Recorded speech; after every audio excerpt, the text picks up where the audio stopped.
Lord for this opportunity na makapag-testify po sa inyo. Sa mga hindi po nakakilala sa akin, ako po si Sister Ita Roque. Isa pong worker dito sa church. I'm a person with disability. I'm blind because of diabetes. And at the same time po, ay nagda-dialysis po ako. Twice a week po ang schedule ko and 12 years na po ako nagda-dialysis by the grace of God. Ang sitwasyon ko po ay mahirap at hindi po madali. Mahirap po siya mentally, emotionally, physically, financially. And it's full of pain, hardship, and struggles, and sacrifices. Pero hindi po naging hadlang ang aking sitwasyon, ang aking kapansanan para hindi ko po pagsiguhan ng ating Panginoon. Dahil siya po nagbigay ng lakas sa akin na magpatuloy sa buhay. At bilang lingkod po ng Panginoon, marami pong nasasakripisyo. Katulad na nga lang po yun na kailangang maagang magising sa umaga ng Sunday para maaga po kami dito because may call time po kami sa worship team. So, kailangan po, rain or shine, nandito po kami, maaga po kami. Kami po ang nauuna dito sa church. At may mga Saturday po, nandito rin kami. Noon po ang Saturday ay, every Saturday po ang dawn prayer. Magsimula pong Church of God noon, meron na pong dawn prayer every Saturday. Pero ngayon po, every first week of the month. So maaga po kami gigising ni Pastor Chris para lang po mag-dawn prayer. Dahil dun po napapalakas po kami. Nare-renewed po yung strength namin. Para po kami po ay magamit mightily for the glory of the Lord. At nandun din po sa hapon, yung practice po namin, palagi po kaming gabi umuwi para po i-polish yung mga line-ups for Sunday service. Minsan po wala kaming merienda, inuwi namin yung gutom namin sa bahay. At pag uwi namin, dahil gabi na, may time na maulan, mahamog, malamig. Pero tinitiis mo yon. Lahat yun sinasacrifice mo para sa Panginoon dahil mahal mo ang Panginoon. At siyempre po, pag uwi, hindi naman po agad ako nakakatulog dahil kailangan kong i-prepare yung sarili ko. Yung self ko, yung heart ko, yung spirit ko, na nandun na po yung magkakaroon ako ng quiet time sa Panginoon. Idudulog ko sa Kanya lahat. Nanalangin na linisin niya ako. Lahat kami sa worship team na gamitin niya kami mightily sa Kanyang ubasan. Marami po nasa-sacrifice na panahon, effort, yung kalakasan mo, dahil marami pong gawain dito sa church. Pero hindi ko po ininda yung mga yun dahil gusto ko pong paglingkuran ng ating Panginoon. And speaking of sacrifices, gusto ko pong pasalamatan yung mga tao around me, mga kaibigan ko po, this church, and my family, sa mga naging sacrifices din po nila sa akin. I thank the Lord for using their lives as an instrument to guide me, to support me, to provide for me, to cheer me up to my ups and downs. I thank for their sincerity, for their love and compassion sa akin. Hindi po matatawaran po yung mga sakripisyo niyo po para sa akin. At si Lord na po ang bahala magbalik po sa inyo 1,000-fold. Salamat po sa mga sakripisyo ninyo. It's my joy to serve the Lord. Gusto kong paglingkuran ang ating Panginoon dahil yun ang way ko para ma-express ko yung pag-love ko sa Panginoon sa lahat ng kabutihan niya sa akin, sa lahat ng pagmamahal niya, grace and mercy. That when I'm in the darkest point of my life, I've encountered the amazing love of God. Nandun siya para sa akin. May mga panahon na parang it's the end of the line for me, but God made a way to sustain me.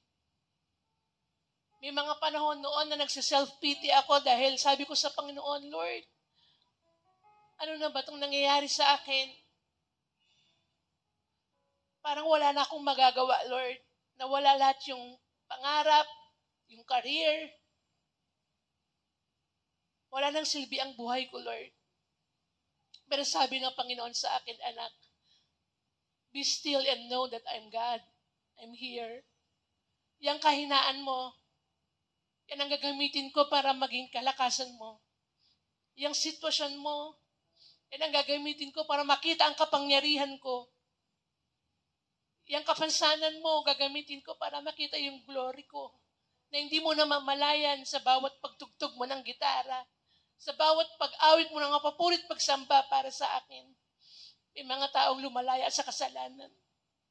May mga taong nababago, na-inspire, na-encourage na bumalik at manampalataya muli sa Panginoon. Pinarealize sa akin ng Panginoon na hindi sayang ang buhay ko,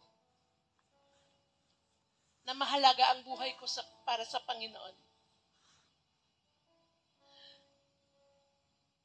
And I give thanks to the Lord. Yung give me His perfect love, even though I don't deserve it. Siya ang unang nagmahal. And I'm motivated by the love of the Lord. That's why I serve Him with all my heart, with all my mind, with all my strength, with all my soul. Alam niyo po mga kapatid, serving God is not easy. Marami pong kaakibet na sakripisyo yan. Pero hindi po sayang, hindi ka talo. It's all worth it. And it's a privilege to serve the Lord. Dahil hindi po lahat ng naniniwala sa Panginoon gustong maglingkod. Hindi po lahat ng naniniwala sa Panginoon gustong magsakripisyo para sa kalwatian niya. Kaya ano man pong pagod, ano pang puyat, ano pong sakripisyo, it's okay lang po dahil at the end of this journey, may reward po na naghihintay sa atin. Dahil sabi po sa salita ng Panginoon, anyone who will endure till the end will have eternal life na kasama po ang Panginoon. Kaya yun po pinangahawakan ko. Yun po pinangahawakan ko. And I thank the Lord for giving me this kind of faith. That whenever I face trials, circumstances, and problems, mga hamon ng buhay na napagtatagumpayan dahil kasama ko po ang Panginoon. Binibigyan niya ako ng katatagan na magpatuloy sa buhay.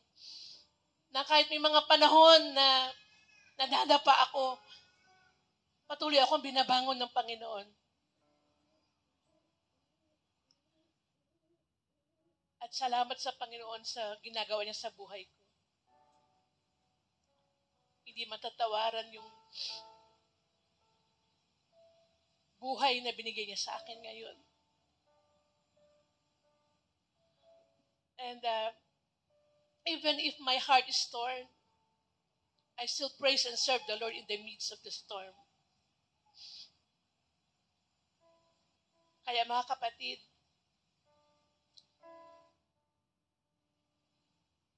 hindi po sayang na paglingkuran po natin ang Panginoon. Dahil po, sa presensya niya, there is true love, peace, and joy, contentment, and satisfaction. Na hindi po kayang ibigay ng ninuman ng mundo. Tanging ang Panginoon po lamang. Kaya nagpapasalamat po ako ng buong puso sa Panginoon na kahit po ganito ang sitwasyon ko, ay patuloy niya po akong ginagamit for His glory. Wala pong maikukumpara sa kabutihan ng Panginoon. At ngayong umaga po, nais ko pong awitan ng ating Panginoon. Ang awitin pong to ay kinumpos ko para po sa Panginoon. Ang title po nito ay Tinig ng Puso. Naway pong awitin na to ay maging inspirasyon po sa inyong lahat. Hallelujah.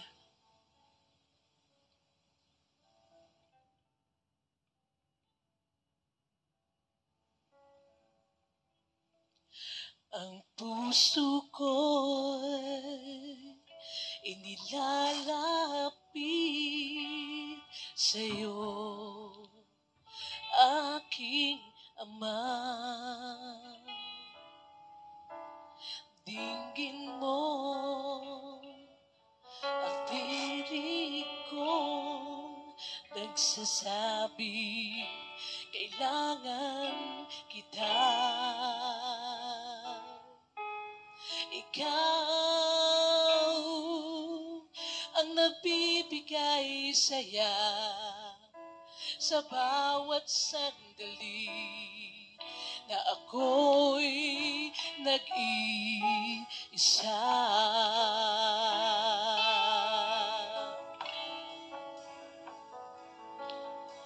Ako ay lalapit at sa'yo ay aawit. Itataas ang aking tindig, sigaw ng puso naway marindi. Jesus, ikaw lang sa bawat saglit.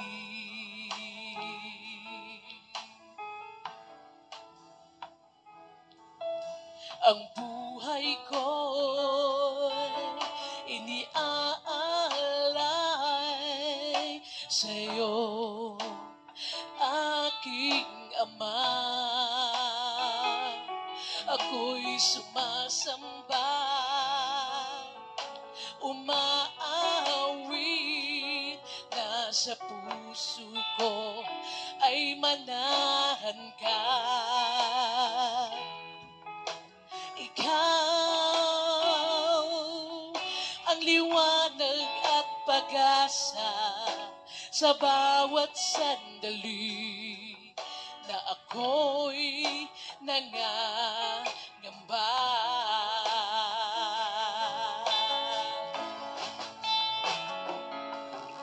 Ako ay lalapit at sa'yo ay aawit. Itataas ang aking tindig, sigaw ng puso naway marinig. Jesus, ikaw lang sa bawat saglit.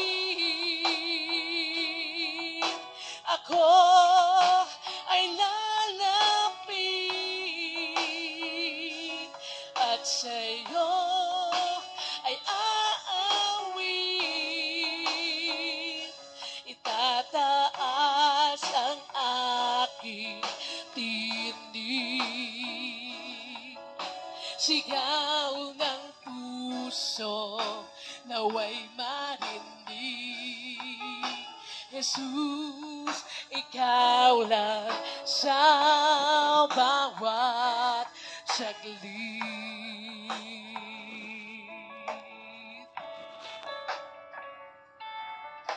Jesus, ikaw lang Ayun po tayong lahat. sa bawat saglit. All glory belongs to God. Hallelujah. Tayo pong lahat ay manalangin.